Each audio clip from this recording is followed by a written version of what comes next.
Arquivos extraterrestres. O Roswell russo.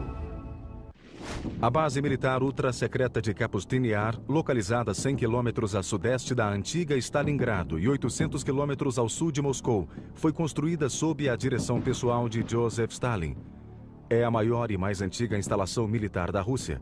Suas atividades nos últimos 60 anos alimentaram a controvérsia sobre o que realmente acontece por trás dessas paredes. Kapustin Yar, ou Vladimirovka, como era chamada inicialmente, foi e ainda é a primeira instalação espacial russa.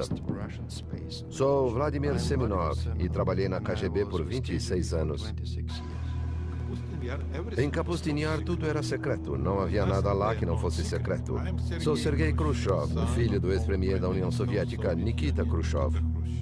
Menos de um ano após o acidente de Roswell chegar às manchetes do mundo, muitos acreditam que essa base russa presenciou um encontro e um acidente envolvendo OVNIs.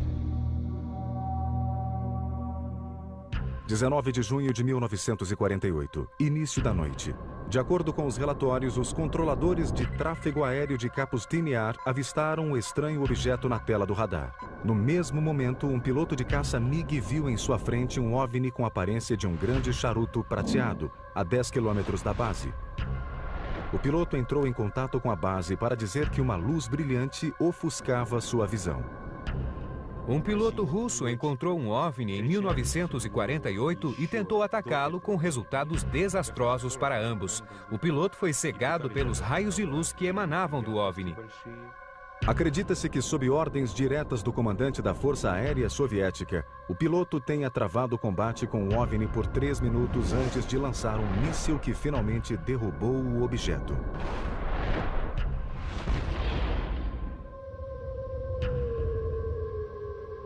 Mas, diferentemente de Roswell, esse incidente não chegou aos jornais. Era 1948 e, de repente, um cilindro apareceu sobre a mais secreta base aérea russa. Eles enganaram os MiGs. Foi uma batalha aérea. E os pilotos russos eram bons. Imagine um avião ficando em cima daquela aeronave. O MiG lançou os foguetes, mas a arma com feixe de partículas guiadas explodiu o MiG e ambos caíram. Os relatórios sugerem que o piloto, ofuscado pela luz, tentou recuperar o controle do MiG, mas foi atingido pelas armas do objeto e pereceu junto com o avião. O que os alienígenas usaram? O que dispararam? Deviam estar usando uma arma de feixe de partículas. Sabemos o que o MiG utilizou, coisas que os russos utilizavam na época. O MiG disparou suas armas, lançou seus foguetes e utilizou sua última versão de míssil. De alguma forma, o MiG conseguiu romper o invólucro antigravidade que cercava a aeronave. O objeto com forma de charuto não pôde mais voar e caiu. As equipes de resgate russas ficaram eufóricas com a captura da primeira nave espacial. Eles a pegaram e a levaram para o subterrâneo, para Zitkur, e o programa espacial russo começou. Sou Bill Burns e sou editor da revista UFO. Sejamos sinceros, todos queriam pôr as mãos em um disco voador. É um sistema maravilhoso de ataque e defesa. Sou Stanton Friedman, físico nuclear, professor acadêmico e ufologista. Esse acidente de 1948 foi um dos muitos eventos estranhos que transformaram Kapustin Yar em uma versão mais mistificada do Roswell americano e da Área 51. Os soviéticos queriam o que nós já possuíamos. Tínhamos o acidente de Roswell. Tínhamos um depósito tecnológico resultante de Roswell no início dos anos 60. Os russos não tinham isso. Como conseguir essa tecnologia? Ela não cai do céu, é preciso ir atrás dela. Os russos foram atrás dela, embarcando em missões suicidas. Fizeram de tudo para que os pilotos dos MiGs derrubassem uma nave espacial extraterrestre. Era um vale-tudo. Desde que foi construída, no início de 1940, Kapustin Yar está cercada de sigilo. Os melhores pesquisadores, cientistas e especialistas militares da União Soviética eram enviados para lá para desenvolver armamentos e tecnologia ultra-secreta para a Guerra Fria. Eu sei tudo porque passei meses e anos em Kapustin Yar, trabalhando em mísseis cruzadores que haviam sido projetados para os submarinos soviéticos afundarem os porta-aviões americanos. Kapustin Yar era uma das poucas instalações das quais a inteligência americana tentava obter imagens. Lá eram testados mísseis terra-ar, mísseis balísticos terra-terra e também eram testados mísseis cruzadores. Os 3 testes aconteciam no mesmo local, então era um alvo importante da inteligência americana. Na verdade, o prédio da base era tão sigiloso que quando uma pequena cidade foi considerada próxima demais pelos militares soviéticos, seus moradores foram evacuados e a cidade foi eliminada. O nome da cidade era Zitkur. Zitkur era uma pequena cidade a poucos quilômetros do complexo de testes de Kapustin Yar.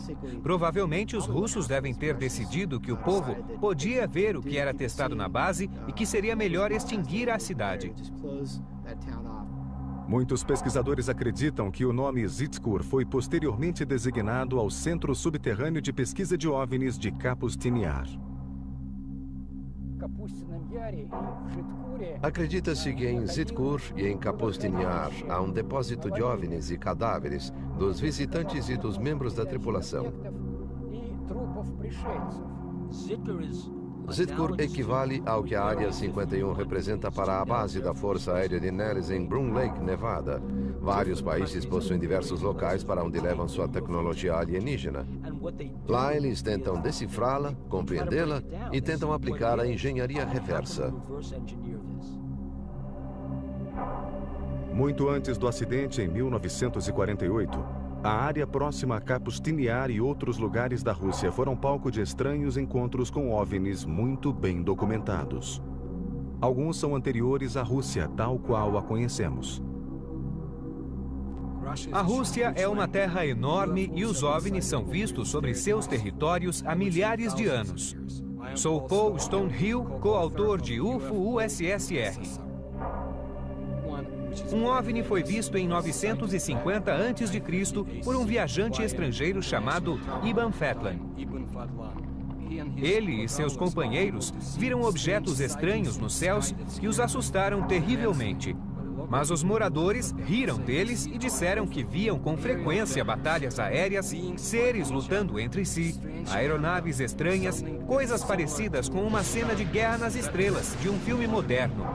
Eram coisas incríveis. A lenda diz que as batalhas aéreas que se desenrolavam nos céus encorajavam os guerreiros árabes a derrotar os inimigos durante a batalha do dia seguinte. No século XVII, a Rússia vivenciou uma série de aparições de OVNIs. As testemunhas descreveram esses objetos como bolas de fogo com formato de cometa. O incidente mais famoso foi o de Rabozyera, quando um disco bem diferente, enorme, um disco em chamas, apareceu na região dos lagos russos ao norte. Uma testemunha relatou o que havia visto. No dia 15 de agosto de 1663, um grande estrondo soou nos céus e, ao meio-dia, uma enorme bola de fogo caiu sobre Rabozyera. A esfera lançou 2 feixes fumegantes. O objeto foi do sul para o leste e estava a cerca de 500 metros de distância quando desapareceu. Mais tarde, ele retornou e ficou sobre Rabozyera por 1h30, enchendo de temor aqueles que o viam. Esse relato também conta em detalhes que um pescador foi queimado pelo lago em chamas e que peixes reluzentes pulavam da água para a terra para escapar da ameaçadora bola de fogo. Histórias como a de Rabozyera eram comuns na Rússia pré-revolucionária e também na Europa. Quando falamos especificamente das aparições ocorridas no território da União Soviética, as porcentagens são muito altas. Mais de 50% dos OVNIs avistados foram descritos como tendo a forma de uma esfera em chamas. Outra aparição extraordinária ocorreu em Moscou em 1892. O relato de uma testemunha foi publicado em 17 de março do mesmo ano em uma edição do jornal russo Svet. A coluna de luz foi direcionada para a Terra, criando feixes de luz coniformes da cor do fogo. A claridade era considerável e podia ser comparada à de uma lâmpada elétrica de rua. O ponto de onde os raios eram lançados não se moveu em nenhum momento e os raios ficaram visíveis por 20 a 25 minutos. Enormes bolas de fogo foram vistas nos céus da Rússia por séculos. Mas não houve nada maior nem mais devastador do que o evento que destruiu a floresta de Tunguska em 1908. É claro que surgiu uma teoria de que não era um cometa, não era um meteorito, que era na realidade uma nave espacial. O mistério do meteoro. Cientistas russos investigam o cratera. Cientistas comunistas examinam a vasta cratera siberiana. Uma nuvem de poeira cósmica atravessou o sistema solar e atingiu a Terra. Uma chuva de meteoros assolou a atmosfera terrestre. Tudo isso faz parte da história do meteoro que caiu na noite de 1908 na Sibéria com a força de uma bomba atômica. 30 de junho de 1908, 7 horas da manhã.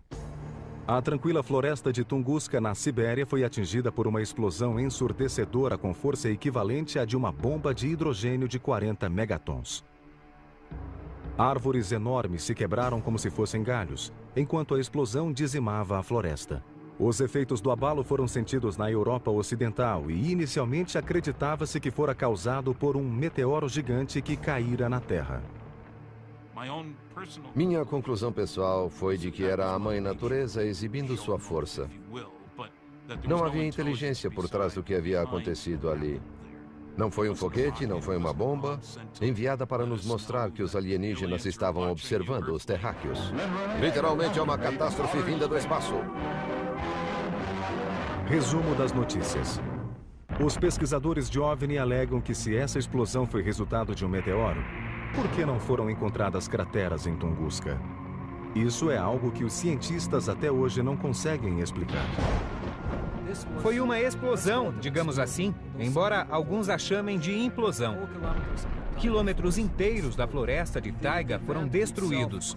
O evento em si causou mudanças no campo magnético do nosso planeta. Os acadêmicos acreditam que o incidente em Tunguska foi simplesmente um meteoro, mas há muitos fatos que confirmam a ideia de que foi um voo racional e guiado. Ele fez uma curva que um meteoro ou um objeto natural não poderia ter feito. O que poderia ter criado tal nível de devastação sem deixar uma cratera? Os atuais pesquisadores de OVNI não são os primeiros a suspeitar que o incidente em Tunguska não foi obra de um meteoro. Relatórios sugerem que Stalin acreditava que a explosão fora causada por um OVNI que testava uma arma experimental. Stalin estava interessado em obter informações que determinassem se os OVNIs representavam uma ameaça imediata para a segurança soviética. Para isso, ele pediu que seus melhores cientistas apresentassem uma avaliação. Cientistas como Korolev estudaram escombros de OVNIs. Sergei Korolev, um dos cientistas mais renomados da União Soviética, tornou-se o pai do programa espacial russo e o responsável pelo Sputnik. Juntamente com Stalin, ele estava determinado a solucionar o mistério de Tunguska. Essas observações o levaram a financiar uma expedição para o local do incidente em Tunguska. Sergei Korolev utilizou seu próprio dinheiro para enviar uma expedição a Tunguska em helicópteros. Korolev não se reuniu com Stalin. Alguns pesquisadores queriam provar que Korolev teve uma reunião com Stalin, mas não há nenhuma evidência. Stalin presumiu que podia ter sido uma nave espacial. Ele queria encontrar os fragmentos, montá-los e recriar o objeto com fins militares. Inicialmente, Korolev encontrou muitas marcas físicas ainda visíveis em Tunguska, mas a descoberta mais chocante foram os fragmentos de metais radioativos encontrados no local. Não eram destroços característicos de asteroides ou meteoros. Seguindo a rota de voo do objeto de Tunguska, depois do local da queda, há uma área que os ufologistas russos chamam de cemitério do demônio, uma área em que nenhuma planta ou animal sobrevive. Lá também existem níveis de radioatividade acima do normal. Tudo isso é resultado de um provável fragmento de metal radioativo desprendido na queda.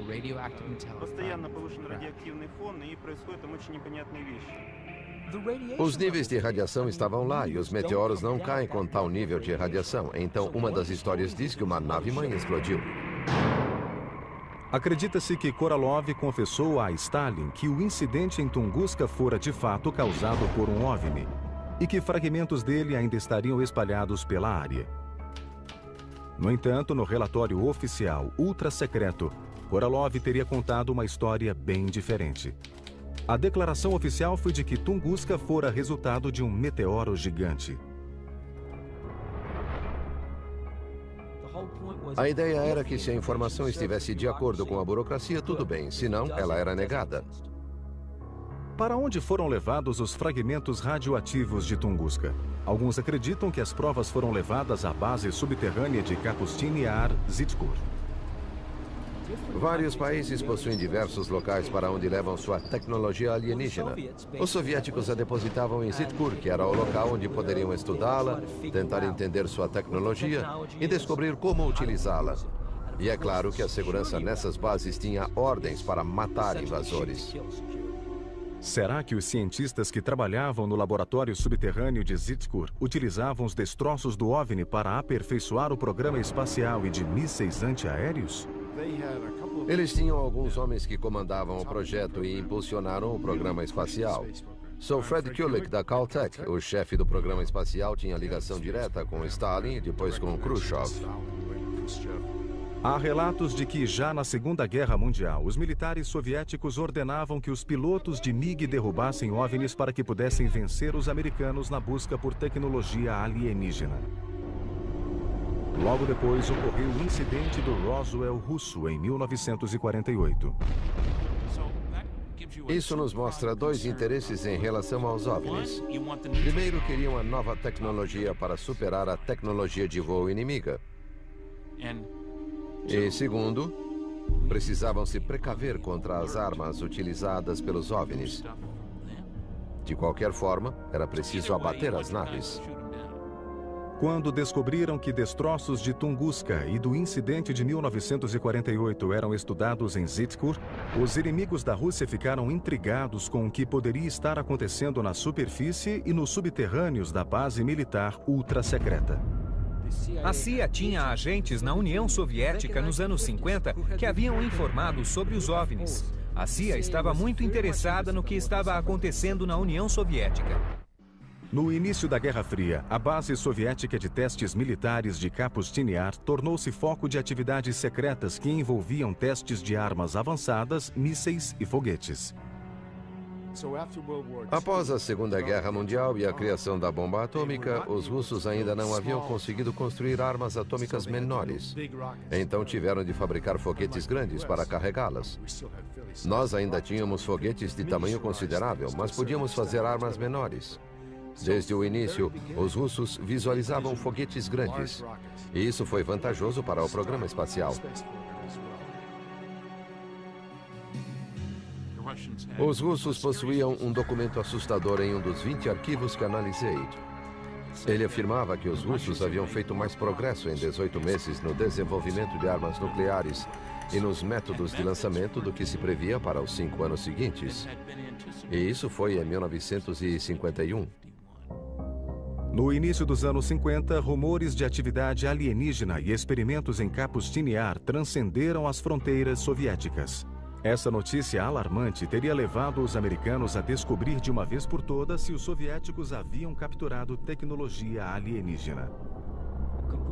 Kapustin Yar e Zitkur eram prioridade da vigilância militar americana, assim como a Área 51 e as bases aéreas de Wright-Patterson e Los Alamos eram prioridade da vigilância militar russa. Tim Brown é analista sênior da GlobalSecurity.org e especialista em interpretação de imagens de satélite ultra-secretas para agências governamentais e particulares. Kapustin Yar estava entre as principais instalações que o serviço de inteligência americano monitorava na Rússia, e isso fica claro pelo volume de documentos que mostram um interesse constante pelo que acontecia na base. Logo depois que os Estados Unidos desenvolveram a máquina de espionagem mais sofisticada até hoje, o avião de espionagem U-2, ele saiu em sua primeira missão para Kapustin Yar. Deve ser a primeira vez que alguém fora da CIA ou da comunidade de inteligência vê essa imagem de Kapustin Yar feita pelo U-2. Essas fotos de reconhecimento inéditas do U-2 permitiram uma análise detalhada da base militar secreta. As imagens que reunimos para o projeto mostram diferentes atividades no local de testes em momentos distintos. Os russos testavam mísseis e treinavam as tropas. Havia exercícios preparatórios e testes de lançamento ocorrendo na instalação o tempo todo. Um relatório conjunto do Exército, da Marinha e da CIA, datado de 1º de dezembro de 1960, descreve Kapustin Yar como um complexo militar de testes de 3.600 km² de enorme interesse para a comunidade de inteligência. Na época, havia ao menos 4 complexos de lançamento balístico, 14 plataformas de lançamento, uma unidade de rastreamento por radar, 3 pistas de decolagem de 1.000 metros e numerosas áreas não identificadas. Mas o que as fotos de reconhecimento do U-2 não revelaram pode ser visto pela primeira vez nessa exclusiva incursão subterrânea pelo provável centro de todas as atividades alienígenas da União Soviética, Zhitkur. Utilizando relatórios e desenhos do especialista em OVNI russo Anton Enfalov, essa reconstituição, vista pela primeira vez no Ocidente, pode ser o primeiro vislumbre dessa instalação secreta escondida a 400 metros abaixo de Kapustin Yar.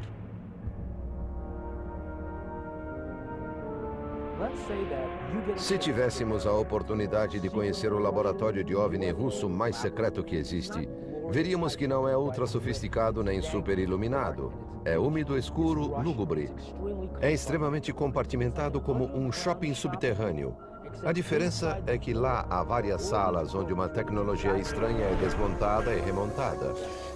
Em uma divisão são realizadas autópsias de cadáveres alienígenas, em outra, reconstruções de motores.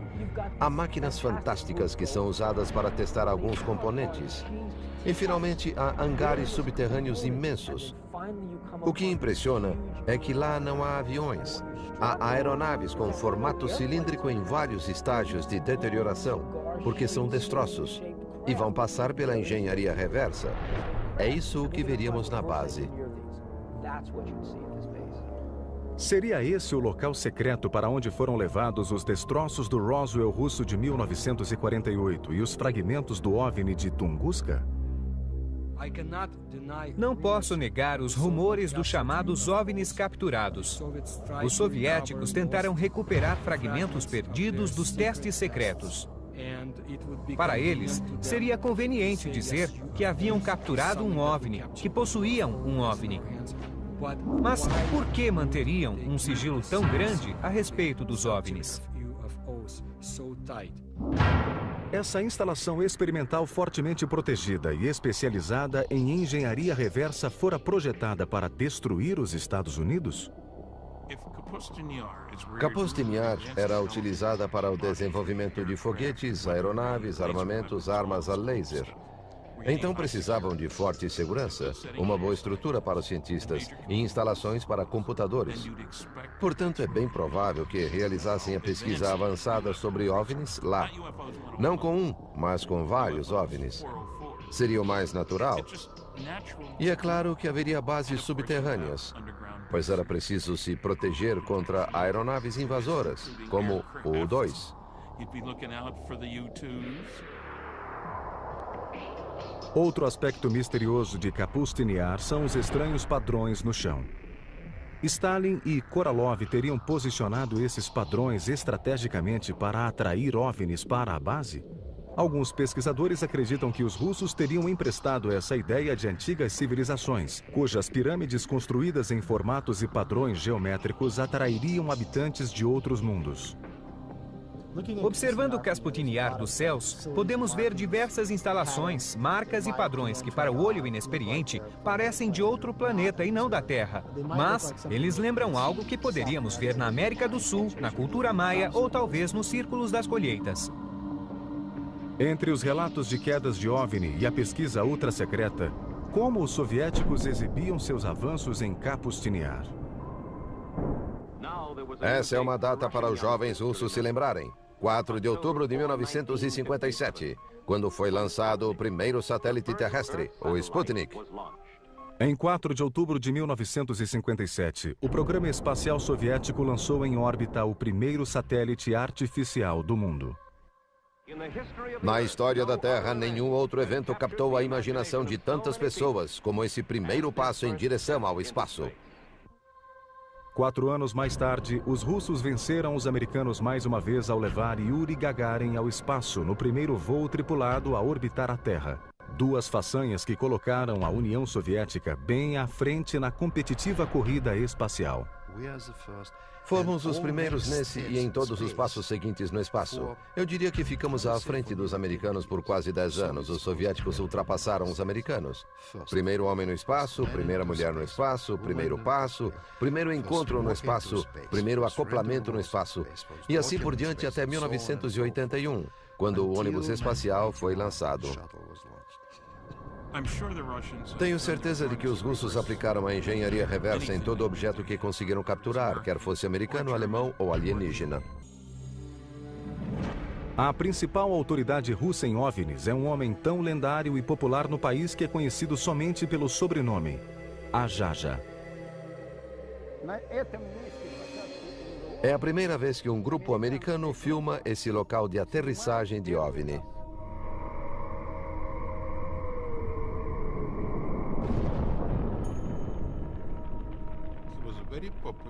Ele era muito popular no auge da atividade de OVNIs na União Soviética. No final dos anos 1960 e 70 não era permitido, mas também não era proibido falar sobre isso. Ajaja convidou nosso programa para conhecer o ponto onde um OVNI teria caído, não muito distante do local da queda do Roswell russo de 1948. Eu tenho de ficar ali, naquele local em particular. Usando 2 varas de cobre, Ajaja inicia a expedição testando a energia que o local do acidente ainda emite hoje.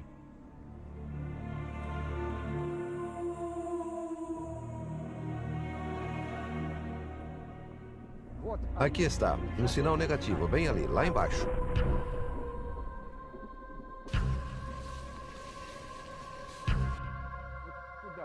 Lá embaixo, por ali. Aqui neste lugar ocorreu a aterrissagem forçada de um disco voador. Primeiro vou passar pelo meio. Depois andarei perpendicularmente e depois passarei na diagonal. É aqui que a divisa começa. Muito bem, estou indo para o centro. No centro vemos que várias plantas crescem. Estão compactas. Mas o mais importante é que aqui apresenta um sinal positivo. Agora vamos em direção à divisa. E o sinal é neutro. E aqui é outra parte da divisa. Daqui até lá. Agora vou me afastar do centro em direção ao outro lado. Ajaja atravessa o contorno de 30 por 6 metros do OVNI com formato de charuto que teria caído aqui em 1961. De novo, vamos voltar. Aqui apresenta um sinal forte, poderoso. Vê como está se movendo? É fortemente positivo. Vamos voltar. Negativo. Aqui, está vendo? Aqui é a divisa. Existe um ponto ali, outro ponto ali, um terceiro e um quarto pontos.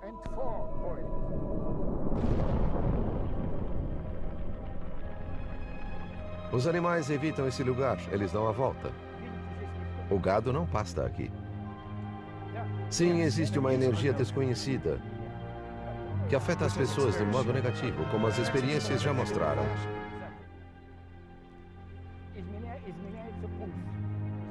A energia muda a pulsação, muda as batidas do coração. Você fica sem fôlego, começa a suar. Está bem? Não recomendo que fiquem aqui por muito tempo, porque já é prejudicial. Venham. Vamos embora. Vamos para um local normal, onde nenhuma força desconhecida vai nos influenciar nem agir sobre nós. O relato de Ajaja sobre a queda desse OVNI foi sustentado por uma moradora da aldeia vizinha de Shodnia, que, como ele, afirma ter visto o acidente da janela de sua casa, a menos de 200 metros de distância do local. Era por volta de 16 ou 17 horas e, de repente, minha mãe gritou: "Veja aquilo! É um tipo de bola, uma esfera, e passou voando. Deve ser um disco voador." E era uma esfera grande, brilhante e vermelha que havia sobrevoado esta região. A esfera foi por ali, passou pelos trilhos de trem e desceu pelo vale do rio Skudnia, lá embaixo, e passou pelo rio. Especialistas como a Jaja acreditam que eventos relacionados a OVNIs, como este incidente e o do Roswell russo de 1948, abriram uma caixa de Pandora sobre Kapustin Yar, iniciando uma guerra nos céus da Rússia. Os pilotos recebiam ordens da base para defender o espaço aéreo e derrubar os OVNIs. Em outras ocasiões, os OVNIs executavam ataques aterradores. O que me intriga em relação aos russos são as supostas batalhas aéreas entre OVNIs. Já li vários relatos sobre isso, sobre muitos deles travando batalhas aéreas. Talvez a prova mais convincente dos encontros entre os MiGs soviéticos e OVNIs sobre Kapustin Yar venha diretamente do piloto de testes mais famoso da União Soviética, Marina Popovich. Heroína nacional, cosmonauta e talvez o Chuck Yeager russo, ela afirma que testemunhou batalhas reais entre pilotos soviéticos e OVNIs. Em 1964, ocorreu um incidente durante uma missão de treinamento da Força Aérea Soviética. Alexander Kapengan era o comandante do esquadrão e instrutor de voo em uma escola. Um dia, ele voava com um cadete quando foram atacados por um OVNI e mergulharam em espiral. Em outra missão militar ultra-secreta, em fevereiro de 1980, o coronel Popovich encontrou múltiplos objetos não identificados nos céus da Rússia. Eu vi 3 bolas de fogo, 3 luzes incríveis de formato triangular e vi quando elas desapareceram.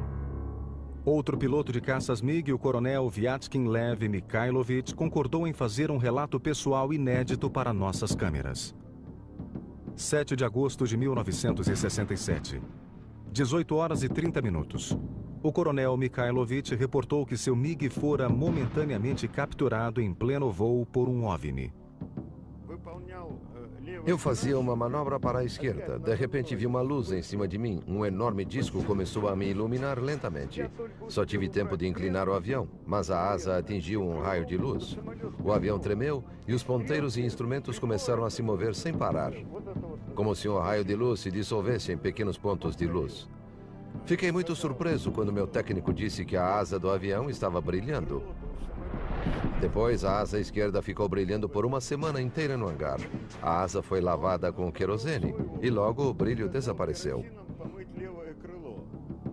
Felizmente, o encontro do coronel Mikhailovich com o OVNI sobre os céus de Kapustin Yar nos anos 60 não terminou tragicamente como o famoso encontro de 1948 nos mesmos céus. Não, eu não estava assustado, estava intrigado. Fiquei impressionado que um raio de luz fosse tão duro, porque eu senti o impacto. Relatos de aparições de OVNIs vindos de civis e militares continuavam a inundar o governo soviético, e a KGB se ocupava de encobrir os fatos, silenciando os envolvidos e censurando a imprensa. Mas, enquanto isso, a agência de espionagem criava um relatório sobre a atividade alienígena na União Soviética chamado Arquivo Azul da KGB. Os americanos nunca entenderão isso, porque era preciso estar dentro da KGB para saber o poder que ela possuía. Na época do Stalin, a KGB era incrivelmente poderosa. O Arquivo Azul da KGB foi elaborado ao longo de 20 anos, entre 1960 e 1980, e foi uma das pesquisas oficiais mais extensas sobre OVNI já realizadas por qualquer agência governamental do mundo. O Arquivo Azul da KGB é uma compilação de documentos de 124 páginas, lançado em 1990. Acredito que não era toda a informação que a KGB possuía e não sou o único. O Arquivo Azul reunia milhares de relatos de aparições de OVNI, batalhas aéreas e acidentes, todos descritos em detalhes minuciosos. De acordo com o Arquivo Azul, em 21 de março de 1990, os moradores de várias cidades russas próximas aos portões de Kapustin Yar testemunharam a aparição do mesmo OVNI entre as 22 e as 23 horas e 30, a seguir o relato de um oficial da Corregedoria da KGB. Após a obtenção de informações mais precisas, concluiu-se que um grande número de moradores de cidades próximas havia visto um OVNI, e em vários casos 2 OVNIs. Uma pessoa viu um raio de luz ser lançado de um objeto que iluminava a superfície da Terra. Se existiam tantos rumores e histórias sobre OVNIs, cedo ou tarde, o governo iria pedir uma explicação ao serviço de inteligência. E a KGB tinha de criar um arquivo com todas as declarações das testemunhas que viram ou pensavam ter visto um OVNI. Seria possível que o incidente de 1990 fosse um simples teste militar lançado da base de Kapustin Yar? Ou seria mais um incidente envolvendo OVNIs? Se a União Soviética não tivesse entrado em colapso no início de 1990, esses aterrorizantes relatos de encontros de primeiro grau em Kapustin Yar e nas redondezas ainda seriam segredos soviéticos. É diferente porque a época é outra. Se falássemos com uma geração mais velha, sim, é claro, não há dúvida. Mas hoje é totalmente diferente. É outra geração agora que vive em outra sociedade e tem muito mais liberdade. Essa nova liberdade na Rússia possibilitou que os produtores do programa adquirissem imagens militares soviéticas através de canais oficiais. Durante os anos 50 e 60, os militares soviéticos sofreram uma série de fracassos em lançamentos de foguetes e testes de mísseis que resultaram em sucessivos desastres. Seriam esses fracassos meros acidentes? Ou ataques de represália dos OVNIs?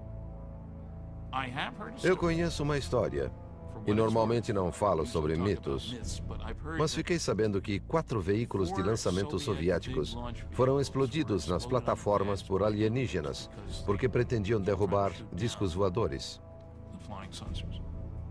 Escondidas durante 45 anos, as imagens feitas por um cinegrafista militar soviético mostram os efeitos de 2 supostos OVNIs com aparência de meteoros que teriam caído em 3 de junho de 1960.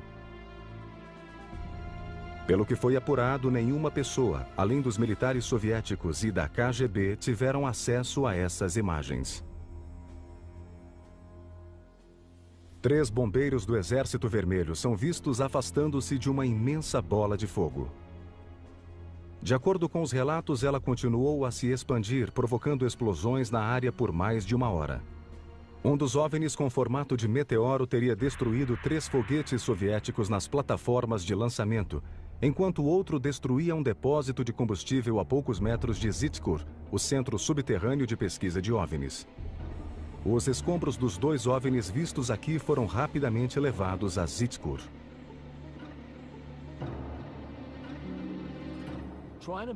Imagine que a Terra fosse uma colônia subdesenvolvida.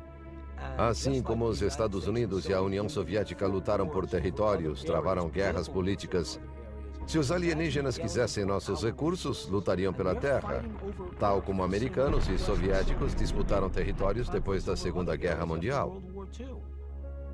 Como esses eventos chocantes foram mantidos longe do público por tantos anos? Na época de Stalin e no início do período pós-Stalin, tudo era controlado. E não podíamos falar sobre isso. Na época de Stalin, seríamos mandados para a prisão. Esses relatos sobre OVNIs e a descoberta de indícios de sua existência poderiam ser justificados com uma explicação lógica? Ou será possível que estranhos eventos realmente aconteçam na Rússia? Um jornalista de um dos maiores jornais americanos afirma que sim. Em maio de 2005, a agência do Los Angeles Times em Moscou recebeu a informação de que um lago a 3 horas de Moscou havia desaparecido. Fomos até lá porque soubemos que o lago tinha desaparecido. De início, eu não queria me aprofundar, porque um lago não desaparece assim. Kim Murphy visitou o local dias mais tarde, e a matéria foi publicada na primeira página do jornal em 27 de maio de 2005. Fomos até lá e encontramos um buraco enorme no chão. A única testemunha que viu o que aconteceu nos disse que havia descido até o lago e que havia um redemoinho, como quando a água desce pelo ralo. O lago girava em um círculo enorme e tumultuoso. Girava e logo desapareceu. De lagos desaparecidos a bolas de fogo nos céus. E ataques de OVNIs com formato cilíndrico, a Rússia continua a ser uma terra de incríveis mistérios. Atividades ultra-secretas continuam a ocorrer até hoje em Kapustin Yar e Zitkor. A base ainda é um potente para-raios de atividade alienígena. De acordo com o pesquisador, Kapustin Yar foi o local de um acidente de 1989 e, mais recentemente, recebeu os destroços do acidente ocorrido em 1997 na Polônia para serem analisados. Recentes decisões políticas do presidente russo Vladimir Putin provocaram críticas do Ocidente de que ele estaria fechando novamente a cortina de ferro sobre a vibrante Rússia atual. No dia a dia, as pessoas estão convencidas e temerosas de que a Rússia de Putin é muito mais autoritária do que a Rússia de Yeltsin. Eu sei que informações sobre OVNIs não estão disponíveis na Rússia tão facilmente como estavam antes. Não há possibilidade de controlar segredos em uma sociedade aberta. Putin veio da KGB. Ele sabe que muitas informações e tecnologias valiosas vão para o setor privado. A União Soviética está se fechando em diversas áreas e também em relação aos OVNIs. Talvez demore ainda mais para que a cortina seja erguida e revele os laboratórios subterrâneos secretos dessa legendária Área 51 russa. E nós só começamos a arranhar a superfície dos intrigantes mistérios do Roswell russo. Uma afirmação extraordinária requer uma prova extraordinária. Ver é acreditar. De ataque e defesa. Sou Stanton Friedman, físico nuclear, professor acadêmico e ufologista. Esse acidente de 1948 foi um dos muitos eventos estranhos que transformaram Kapustin Yar em uma versão mais mistificada do Roswell americano e da Área 51. Os soviéticos queriam o que nós já possuíamos. Tínhamos o acidente de Roswell. Tínhamos um depósito tecnológico resultante de Roswell no início dos anos 60. Os russos não tinham isso. Como conseguir essa tecnologia? Ela não cai do céu, é preciso ir atrás dela. Os russos foram atrás dela, embarcando em missões suicidas. Fizeram de tudo para que os pilotos dos MiGs derrubassem uma nave espacial extraterrestre. Era um vale-tudo. Desde que foi construída, no início de 1940, Kapustin Yar está cercada de sigilo. O ex-premier da União Soviética, Nikita Khrushchev. Menos de um ano após o acidente de Roswell chegar às manchetes do mundo, muitos acreditam que essa base russa presenciou um encontro e um acidente envolvendo OVNIs. 19 de junho de 1948, início da noite. De acordo com os relatórios, os controladores de tráfego aéreo de Kapustin Yar avistaram um estranho objeto na tela do radar. No mesmo momento, um piloto de caça MiG viu em sua frente um OVNI com aparência de um grande charuto prateado, a 10 quilômetros da base. O piloto entrou em contato com a base para dizer que uma luz brilhante ofuscava sua visão. Um piloto russo encontrou um OVNI em 1948 e tentou atacá-lo com resultados desastrosos para ambos. O piloto foi cegado pelos raios de luz que emanavam do OVNI. Desceu junto com o avião. O que os alienígenas usaram? O que dispararam? Deviam estar usando uma arma de feixe de partículas. Sabemos o que o MiG utilizou, coisas que os russos utilizavam na época. O MiG disparou suas armas, lançou seus foguetes e utilizou sua última versão de míssil. De alguma forma, o MiG conseguiu romper o invólucro antigravidade que cercava a aeronave. O objeto com forma de charuto não pôde mais voar e caiu. As equipes de resgate russas ficaram eufóricas com a captura da primeira nave espacial. Eles a pegaram e a levaram para o subterrâneo, para Zitkor, e o programa espacial russo começou. Sou Bill Burns e sou editor da revista UFO. Sejamos sinceros, todos queriam pôr as mãos em um disco voador. É um sistema maravilhoso. Acredita-se que, sob ordens diretas do comandante da Força Aérea Soviética, o piloto tenha travado o combate com o OVNI por 3 minutos antes de lançar um míssil que finalmente derrubou o objeto.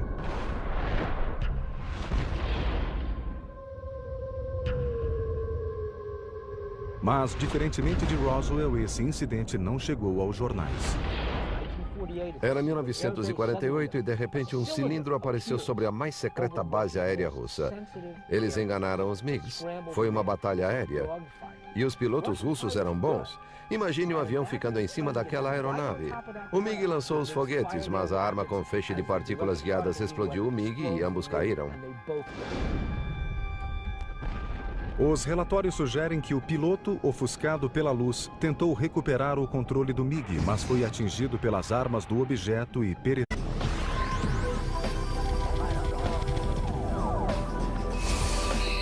Arquivos extraterrestres. O Roswell russo. A base militar ultra-secreta de Kapustin Yar, localizada 100 quilômetros a sudeste da antiga Stalingrado e 800 quilômetros ao sul de Moscou, foi construída sob a direção pessoal de Joseph Stalin. É a maior e mais antiga instalação militar da Rússia. Suas atividades nos últimos 60 anos alimentaram a controvérsia sobre o que realmente acontece por trás dessas paredes. Kapustin Yar, ou Vladimirovka, como era chamada inicialmente, foi e ainda é a primeira instalação espacial russa. Sou Vladimir Semenov e trabalhei na KGB por 26 anos. Em Kapustin Yar tudo era secreto, não havia nada lá que não fosse secreto. Sou Sergei Khrushchev, o filho